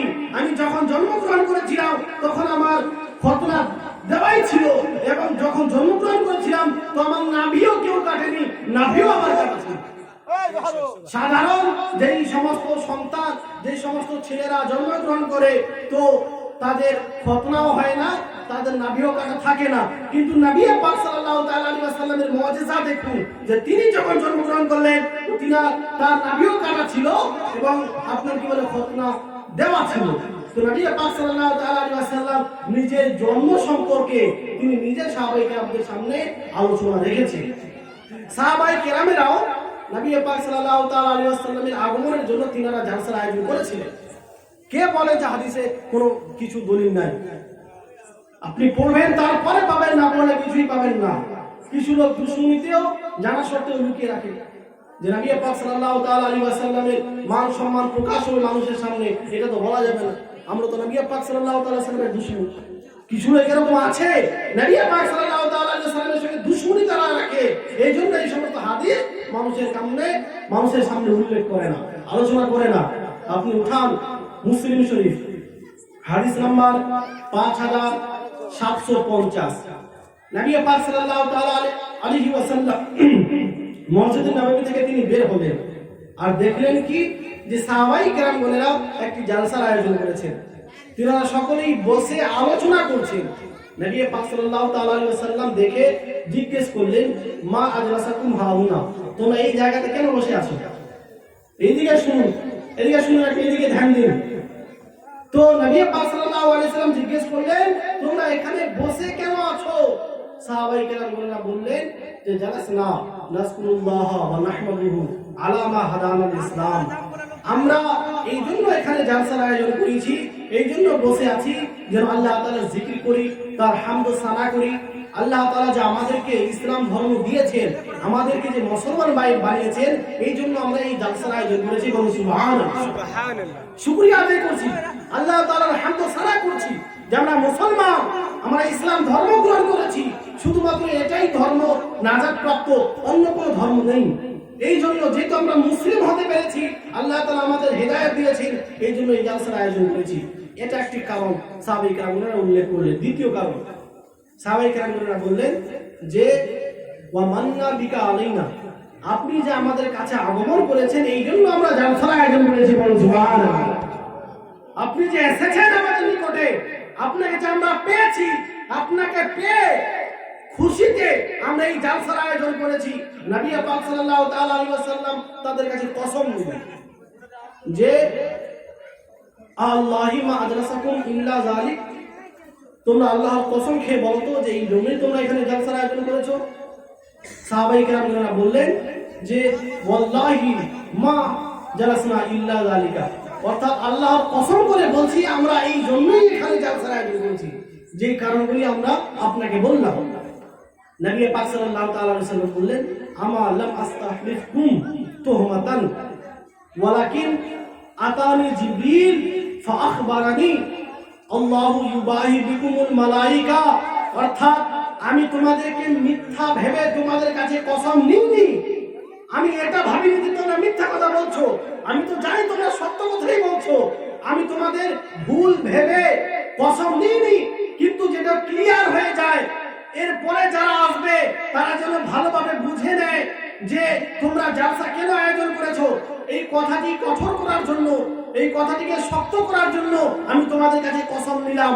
তারপর নবী পাক সাল্লাল্লাহু তাআলা আলাইহি ওয়াসাল্লাম বললেন যে আতানি জিবরিল, তোমরা যে জালসার আয়োজন করেছো, তো এই জালসা আয়োজন করার কারণে জিবরিল আলাইহিস সালাম আমার কাছে এসেছিল। ফাআখবারানি ওয়াল্লাহু ইউবাহি বিকুমুল মালায়েকা, তোমরা যে জালসার আয়োজন করেছো আমার আগমনের জন্য, আল্লাহ তাআলার জিকির ও আজকার করার জন্য, এর কারণে আল্লাহ তাআলা এত সন্তুষ্ট হয়েছে যে আল্লাহ তাআলা ফেরেশতাদের কাছে তোমাদের চর্চা করতে। বলুন সুবহানাল্লাহ। আল্লাহ তাআলা স্বয়ং ফেরেশতাদের কাছে এই চর্চা করছে যে আমার কিছু বান্দা এই জগতে জালসার আয়োজন করেছে, যে জালসাতে তারা আমার জিকির আজকার করছে, এবং আমি যে নবী পাক সাল্লাল্লাহু তাআলা আলাইহি ওয়াসাল্লামকে দুনিয়াতে পাঠিয়েছি, এই কারণে তারা জালসার আয়োজন করেছে। আর আমি এটা দেখে খুব সন্তুষ্ট হয়েছি, যার জন্য আমি ফেরেশতাদের কাছে চর্চা করছি। তো স্বয়ং আল্লাহ তাআলা এর চর্চা করে যারা এই জালসার আয়োজন করে নবী পাক সাল্লাল্লাহু তাআলা আলাইহি ওয়াসাল্লামের আগমনের জন্য। সাহাবায়ে কেরাম বলেন নবী পাক সাল্লাল্লাহু তাআলা আলাইহি ওয়াসাল্লামের জন্মের জন্য তিনারা সভার আয়োজন করতেন। তো অবশ্যই নবী পাক সাল্লাল্লাহু তাআলা আলাইহি ওয়াসাল্লামের জন্মের জন্য সবার আপনার আয়োজন করা, মিলাদ মাহফিলের আয়োজন করা, এটা শরীয়ত সম্মত, সাহাবায়ে কেরামদের সুন্নাহ। এজন্য আমাদেরকে অবশ্যই এই সমস্ত কর্মগুলি, এই সমস্ত সভার আয়োজন করা দরকার, যেন নবী পাক সাল্লাল্লাহু তাআলা আলাইহি ওয়াসাল্লামের মান শান আমরা বলে তো শেষ করতেই পারবো না, কিন্তু যারা মানুষদেরকে ধোঁকা দেয় এদের থেকে আমরা সতর্ক রাখতে পারি মানুষদের, যে নবী পাক সাল্লাল্লাহু তাআলা আলাইহি ওয়াসাল্লামের শান মান মর্যাদা বলে জীবনে শেষ করা যাবে না। আমরা এই মাসে ঝান্ডা লাগিয়ে থাকি নিজের বাড়িতে, দোকানে, রাস্তাঘাটে ইত্যাদিতে। এতেও তারা আপত্তি করে যে এই ঝান্ডার দলিল কোথায় আছে, ঝান্ডা তোমরা লাগাও কেন, ঝান্ডা লাগিয়ে হবে কি, বিভিন্ন রকমের প্রশ্ন। যখন কোনো ব্যক্তি কারোর সঙ্গে দুশ্মনী রাখে, কাউকে সাপোর্ট করে না, তখনই কিন্তু এই সমস্ত অবশ্যই প্রশ্ন উঠে আসে। আর ভাই যখন ভোট হয়, বিভিন্ন রকমের ঝান্ডা লাগানো হয়, তখন দেখেও প্রশ্ন করে না যে এই ঝান্ডা সাহাবায়ে কেরাম লাগিয়েছিলেন কিনা। হযরত আবু বকর সিদ্দিক তিনি খেলাফত, তিনিও আপনার একাধিক বছর তিনি খেলাফতি করেছেন, সাহাবায়ে কেরামরা করেছেন, তা সত্ত্বেও ঝান্ডার কোনো দলিল তো পাওয়া যায় না হাদিসের মধ্যে যে তিনারা ঝান্ডা লেগেছিলেন। তো ঝান্ডা তোমরা কেন লাগাও ভোটের সময়?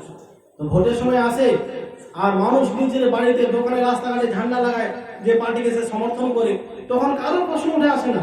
কিন্তু রবিউল আউয়াল মাস আসে যখন, আর আশিকা রাসূলেরা নিজ নিজ বাড়িতে, দোকানে ঝান্ডা লাগায়, তখন বিভিন্ন রকমের প্রশ্ন। তার মানে বলে আছে যে এতে কিছু গন্ডগোল আছে। তো নবী পাক সাল্লাল্লাহু তাআলা আলাইহি ওয়াসাল্লামের আগমনের জন্য ঝান্ডা লাগানো অবশ্যই জায়েজ বৈধ। এতে এটা প্রকাশ করছেন আপনি যে আমি নবী পাক সাল্লাল্লাহু তাআলা আলাইহি ওয়াসাল্লামের আশিক, তার দিওয়ানা, আমি তার রাস্তায় আছি, আমি তাকে সাপোর্ট করি, এই জন্য তার ঝান্ডা আমি আমার বাড়িতে লাগিয়েছি, আমি আমার দোকানে লাগিয়েছি। আর এই ঝান্ডার দলিল আছে আল মাওয়াহিবুল লাদুনিয়া আর মাদারিজুন নবুওয়াতের মধ্যে এই হাদিসটি এসেছে। মাদারিজুন নবুওয়াত 6তম খণ্ড পৃষ্ঠা নং 110। এখানে নবী পাক সাল্লাল্লাহু তাআলা আলাইহি ওয়াসাল্লামের মায়ের ব্যাপারে বলা হয়েছে যে হযরত আমিনা রাদিয়াল্লাহু তাআলা আনহা তিনি দেখলেন যখন নবী পাক সাল্লাল্লাহু আলাইহি ওয়াসাল্লাম জন্মগ্রহণ করবেন তখন সেই সময় তিনি দেখলেন কি, তিনি নিজেই বলছেন নবী পাক সাল্লাল্লাহু তাআলা আলাইহি ওয়াসাল্লামের মা তিনি বলছেন রাইতু সালাসা আলামিল মাসরুবাত, যখন নবী পাক সাল্লাল্লাহু আলাইহি ওয়াসাল্লামের জন্মগ্রহণের সময় হয়ে আসলো তখন আমি তিনটি ঝান্ডা দেখলাম। বলি সুবহানাল্লাহ। আলামুন ফিল মাশরিকি, একটি ঝান্ডা আমি পূর্ব দিকে দেখলাম, পূর্ব দিকে। তারপরে নবী পাক সাল্লাল্লাহু আলাইহি ওয়াসাল্লাম বলেছেন ওয়া আলামুন ফিল মাগরিব, একটি ঝান্ডা আমি পশ্চিম দিকে দেখলাম। আর একটি ওয়া আলামুন আলা যারি কাবা, একটি কাবা শরীফের উপরে। বলো সুবহানাল্লাহ। তো নবী পাক সাল্লাল্লাহু তাআলা আলাইহি ওয়াসাল্লামের আগমনের জন্য তিনটি ঝান্ডা আল্লাহ তাবারাকা ওয়া তাআলা জিবরিল আলাইহিস সালামের মাধ্যমে তিন জায়গায় লাগিয়েছিলেন। তার মানে বোঝা গেল যে নবী পাকের আগমনের জন্য ঝান্ডা লাগানো একজন ফেরেশতার সুন্নাত। বলো সুবহানাল্লাহ। আর এর নির্দেশ স্বয়ং আল্লাহ তাবারাকা ওয়া তাআলা দিয়েছেন যে যাও জিবরিল, তুমি তিনটি ঝান্ডা তিনটি জায়গাতে লাগিয়ে দাও। এই ঝান্ডা লাগানো অবশ্যই জায়েজ ও বৈধ, ফেরেশতাদের সুন্নাত। তারপরে আমরা জুলুস বের করি, তো সবচাইতে বড় কথা হলো যে জুলুস বের করা যে নাজায়েজ এর কোনো দলিল নেই। যদি কেউ বলে যে পোল্ট্রির মাংস খাওয়া যাবে কিনা, যদি কেউ বলে যে পোল্ট্রির মাংস তো নবী করিম সাল্লাল্লাহু আলাইহি ওয়াসাল্লাম জীবনে খাননি, সাহাবায়ে কেরামরা জীবনে খাননি, তাবেঈনরা কেরাম কোন জীবনে খাননি, তো এটা খাওয়া নাজায়েজ বা হারাম। পোল্ট্রি মুরগি তো তখন ছিলই না, জার্সি গরু ছিল না, এগুলো খাওয়া যাবে কি যাবে না? হ্যাঁ, এগুলোর দলিল কোথাও আছে কোরআন হাদিসে? মানে স্পষ্ট ভাবে আছে? কোথাও নেই। কিন্তু নিষেধ তো কোথাও নাই। যদি কোনো জিনিস আসলে জায়েজ হয়, যদিও বা পূর্বে না করা হয়, কিন্তু সেটা শরীয়ত বিরোধী না হয়, তা সত্ত্বেও সেটা জায়েজ, এই ব্যাপারে দলিল আছে। মুসলিম শরীফের মধ্যে নবী পাক সাল্লাল্লাহু তাআলা আলাইহি ওয়াসাল্লাম বললেন মান সান্না ফিল ইসলামি সুন্নাতুন হাসানাতান ফালাহু আজরুহা ওয়া আজরু মান আমিলা বিহা মিন বাদি আইয়ানকুসা মিন আজরি উজুরিহিম। যদি কোনো ব্যক্তি কোনো নতুন কাজ শুরু করে, কোনো ভালো কাজ শুরু করে, তাহলে যে ব্যক্তি শুরু করবে সে তো নেকি পাবে, আর যারা ওই কাজে আমল করবে তারা যতটা নেকি পাবে ততটা নেকি ব্যক্তিকে দেওয়া হবে। বলুন সুবহানাল্লাহ। তো ইসলাম ধর্ম টোটালি বন্ধ করে দেয়নি যে আর কোনো ভালো কাজ শুরু করা যাবে না, বরং প্রথা যদি ভালো হয় তাহলে যদিও বা সেটা নবী পাক সাল্লাল্লাহু তাআলা আলাইহি ওয়াসাল্লামের যুগে না থাকে, সাহাবায়ে কেরামদের যুগে না থাকে, তাবেঈনদের কেরামের যুগে না থাকে, যদি সেটা যদি শরীয়ত সম্মত হয় অবশ্যই সেটা জায়েজ হবেই। তো নবী পাক সাল্লাল্লাহু তাআলা আলাইহি ওয়াসাল্লামের জন্য জুলুস বের করা আপনি পড়েননি? নবী পাক সাল্লাল্লাহু তাআলা আলাইহি ওয়াসাল্লাম যখন মক্কা থেকে মদিনায় এসেছিলেন তখন সাহাবায়ে কেরামরা জুলুস বের করেছিল। মুসলিম শরীফের মধ্যে পরিষ্কারভাবে হাদিস বিদ্যমান, সেখানে 2009 এর মধ্যে একটি হাদিস বর্ণিত হয়েছে। 2009 হাদিস নাম্বার 2009, এটা 2009 সাল না, হাদিস নাম্বার 2009। এখানে একটি হাদিস বর্ণিত হয়েছে যে নবী পাক সাল্লাল্লাহু তাআলা আলাইহি ওয়াসাল্লাম যখন মক্কা থেকে হিজরত করে মদিনায় আসলেন ফাসাইদার রিজাল ওয়ান নিসাউ ফাওকাল বুয়ুত, তো পুরুষেরা এবং মহিলারা নিজের বাড়ির ছাদে উঠে গিয়েছিলেন। বলে সুবহানাল্লাহ। ওয়া তাফাররাকাল গিলমান ওয়াল খুলামু ফিত তুরুকি, আর বাচ্চারা এবং যারা গোলাম ছিল তারা সকলেই অলি গলিতে চলাফেরা করছিল। বলে সুবহানাল্লাহ।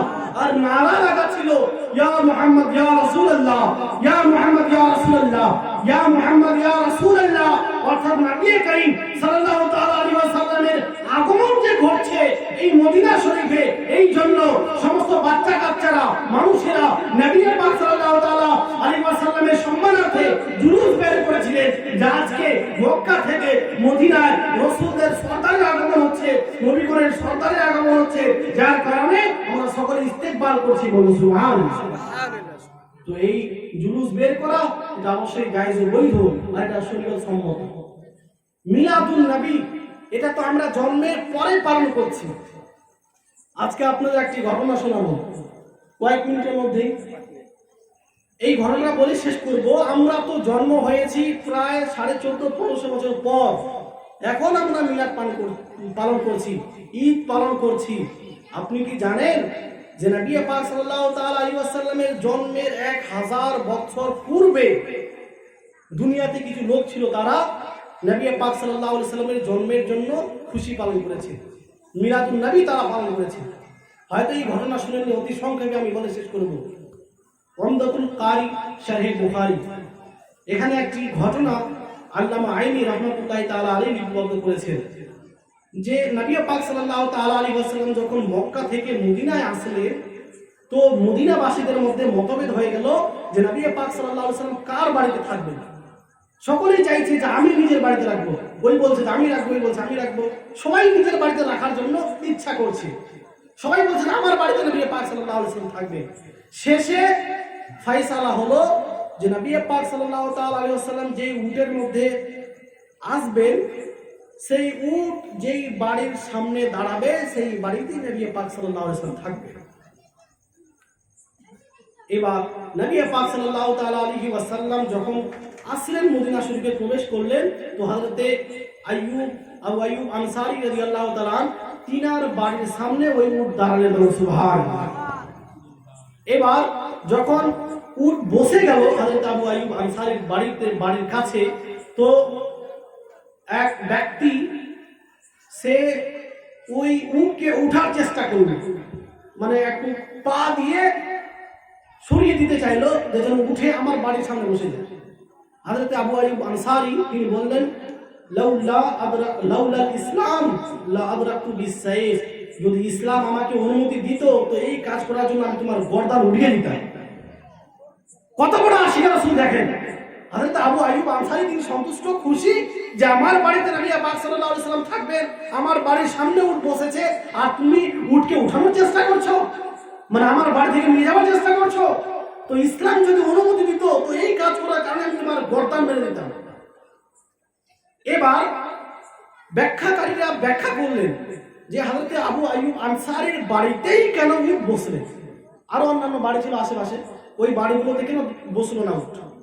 আল্লামা আইনি তিনি শারফুল মুস্তাফা একটি কিতাব, সেখান থেকে তিনি নকল করেছেন। এর কারণ হলো যে নবী পাক সাল্লাল্লাহু তাআলা আলাইহি ওয়াসাল্লামের জন্মের 1000 বছর পূর্বে এক বাদশা ছিল, তার নাম হলো তুব্বা। ওই বাদশার নাম হলো তুব্বা। সে বাদশা যেখানে যেত 400 জন বড় বড় মুফতি, বড় বড় আলিমকে সঙ্গে নিয়ে যেত।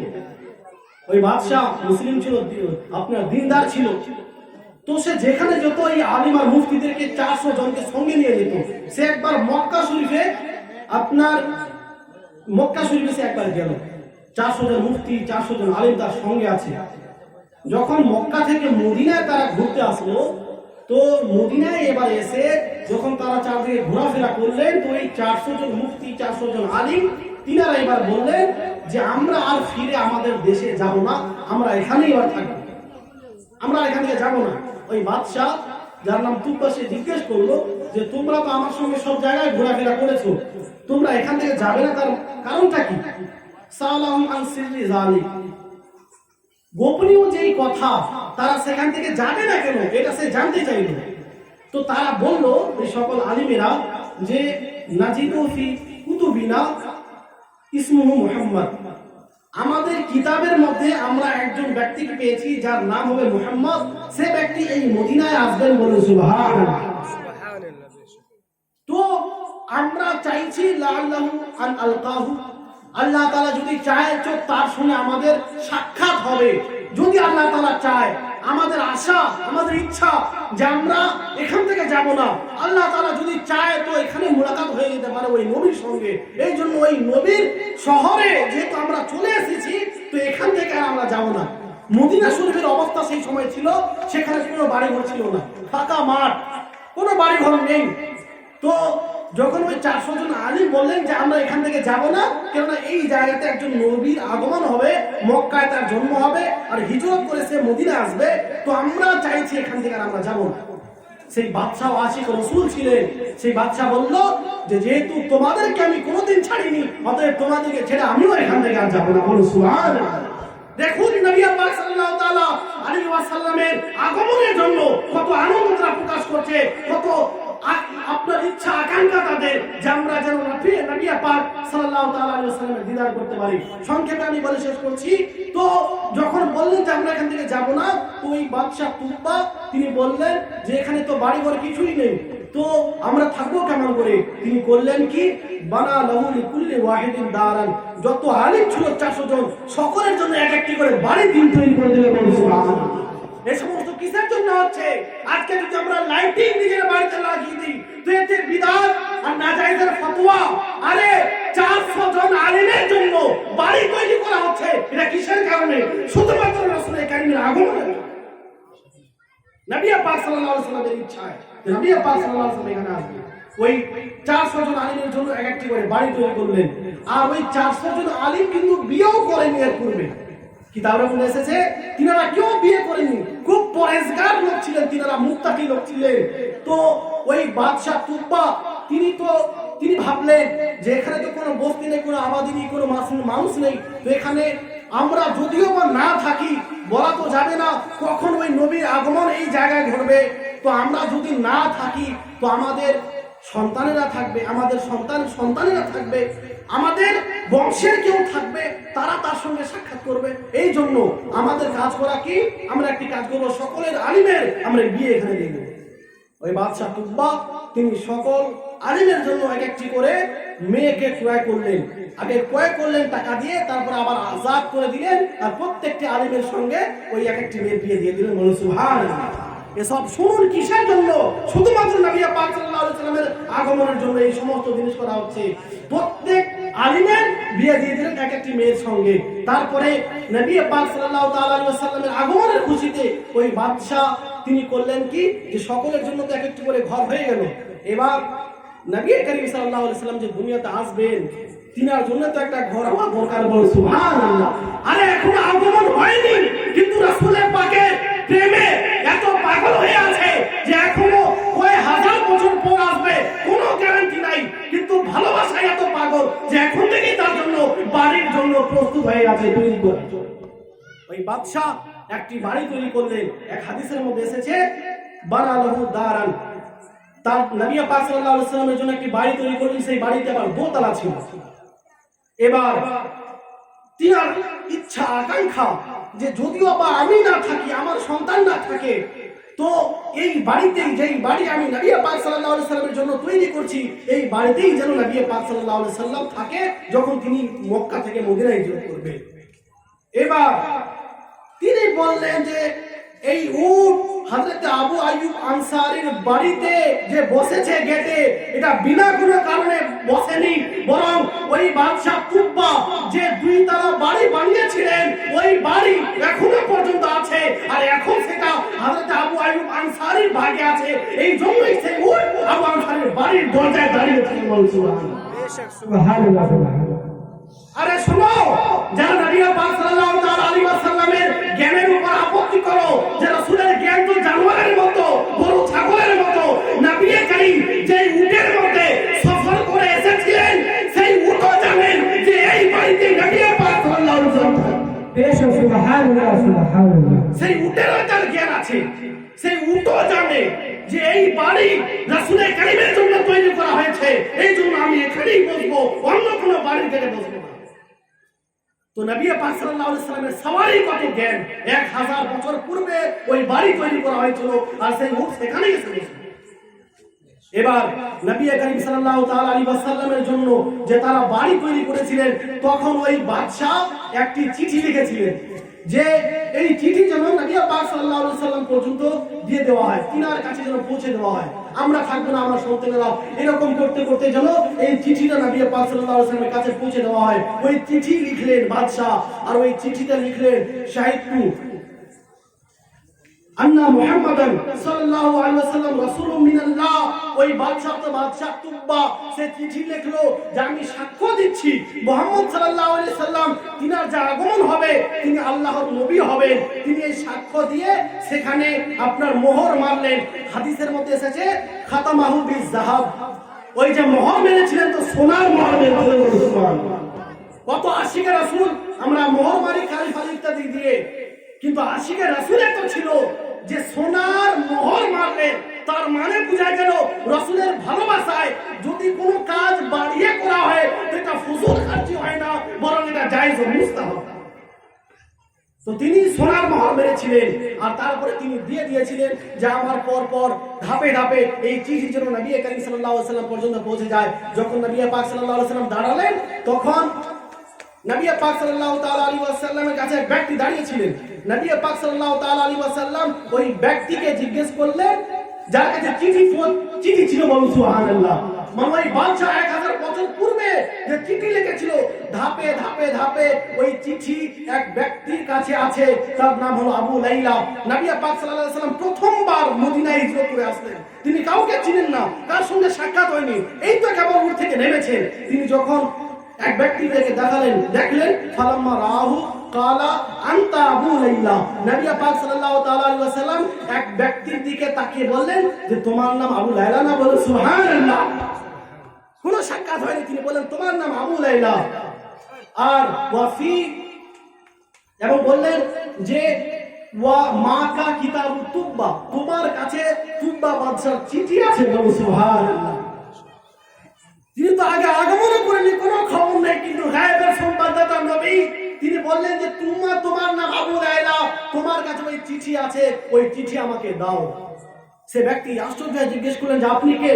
বলেন যে আমি আনা মুহাম্মদ সাল্লাল্লাহু আলাইহি ওয়াসাল্লাম, আমি হলাম মুহাম্মদ, যার ব্যাপারে আমার ব্যাপারে যে তোমাকে ওই বাদশা চিঠি দিয়েছে আমি হলাম ওই ব্যক্তি।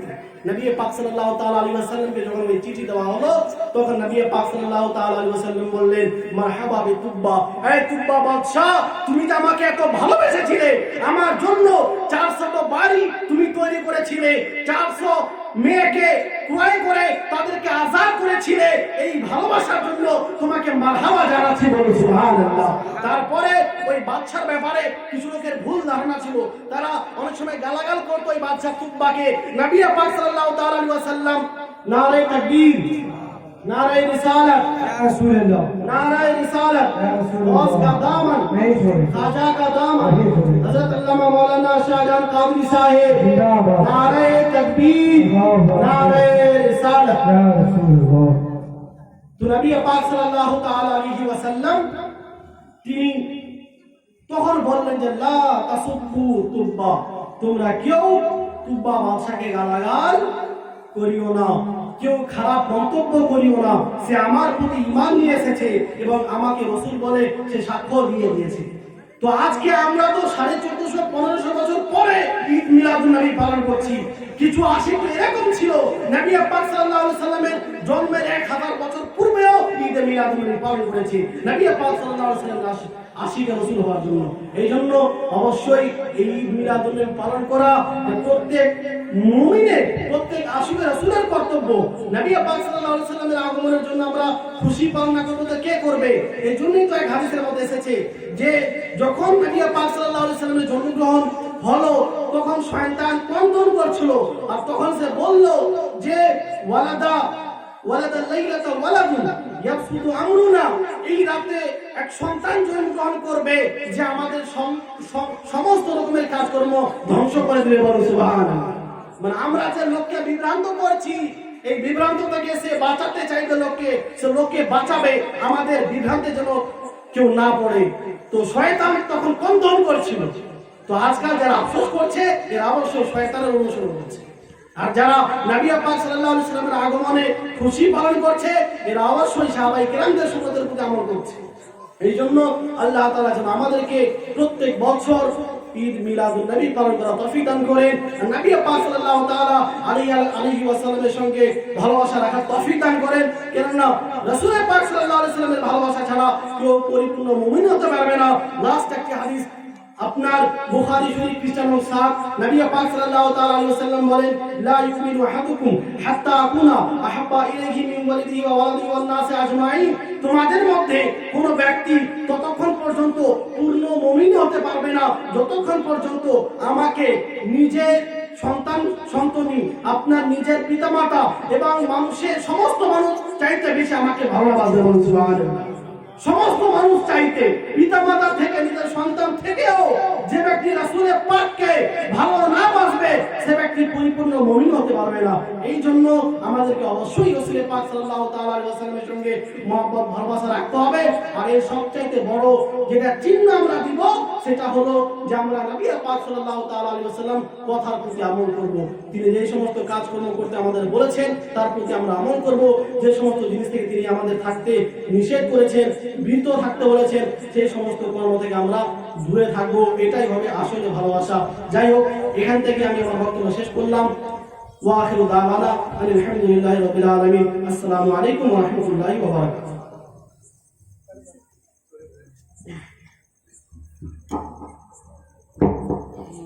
अब आइए खिलाफत के मैदान से शेर व शायरी नात खां के मैदान में जाने के लिए कैसे शायर इस्लाम का दावत देने जा रहा हूँ। जो नात पढ़ते हैं तो इश्क रसूल में लोग झूम जाते हैं। जब वो नात शरीफ लोगों को सुनाने लगते हैं तो लोगों के दिलों में इश्क रसूल मचलने लगता है। जिनसे मेरी मुराद मौलाना गुलाम रज़ा शरीफ साहब क़िबला, उनके आने से कबल मैं चंद अशार आप लोगों के सामने कहना चाहूँगा कि ज़मीन व ज़मां तुम्हारे लिए, या रसूल अल्लाह, ज़मीन व ज़मां तुम्हारे लिए, चुनी न चुना तुम्हारे लिए, ज़मीन व ज़मां तुम्हारे लिए, चुनी न चुना तुम्हारे लिए, चुनी न चुना तुम्हारे लिए, बदन में है बने दो जहां तुम्हारे लिए, कि बहन में ज़बां तुम्हारे लिए, बदन में है जान तुम्हारे लिए, हम आए जहां तुम्हारे लिए, उठे भी वहां तुम्हारे लिए। आपके सामने मौलाना मोहम्मद असगर गुलाम रजा शरफी